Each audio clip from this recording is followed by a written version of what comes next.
Hey everybody. So I wanted to do a really quick video and talk a little bit about the way I practice and my classical music journey. So I started classical music, I started classical guitar just under 2 years ago, and I'm slightly over 900 hours of practice time now. I track myself on an app, and I just wanted to do that because I was curious to see how long it would take to get a lot of hours in, and it also helps keep me accountable. And like this journey has shifted the way I think about music. I have a much better understanding about why music works and how it works on both an intellectual and an intuitive level as a result of studying formal music. And there's a lot to be said about it. For one, like it's all fun and games when I'm improving and live looping and stuff, and I'm just I'm free to be creative in the moment. And all of that skill comes from what I would say, like if somebody was watching me practice, they would probably think it's really boring. And I can demonstrate. I'm working on this really new piece right now. I just started this a day or two ago, and it's a Fernando Sor piece. And one of my favorite pieces that I've learned so far is one of his pieces. So I decided to get a couple more and start working on them. So I'm working on this little section, and it's basically this is what practice looks like for me. So I'm working on this. So it's like, let's see. So we're here and here.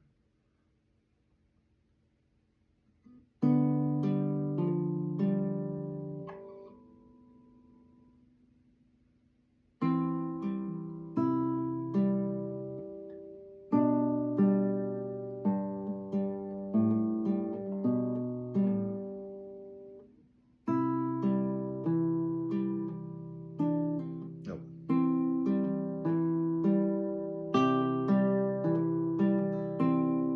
Yeah. Well, I mean, kind of you get the idea. It's really slow, it's a little monotonous. And over time, as I get to know the piece, I start hearing the musicality of it.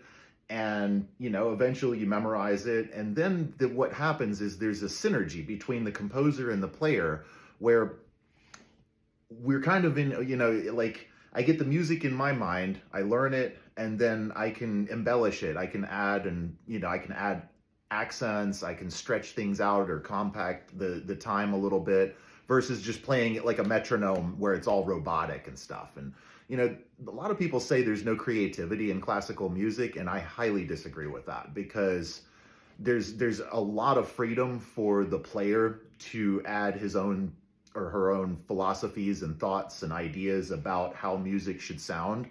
And that's why you can hear different players play the same piece and they sound a little different because they're adding themselves into it to some degree.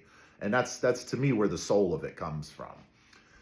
But yeah, I was just wanted to pop on here and kind of talk about that for a minute because I think it's a really interesting process. And a lot of it too, you pretty much you see the end result of so many musicians out there that have gotten big and famous and popular and stuff, and they all started and they all sucked when they started. They had to start somewhere, and they all sat around for hours and hours doing really boring, like doing different arpeggios and like trying to figure out different patterns,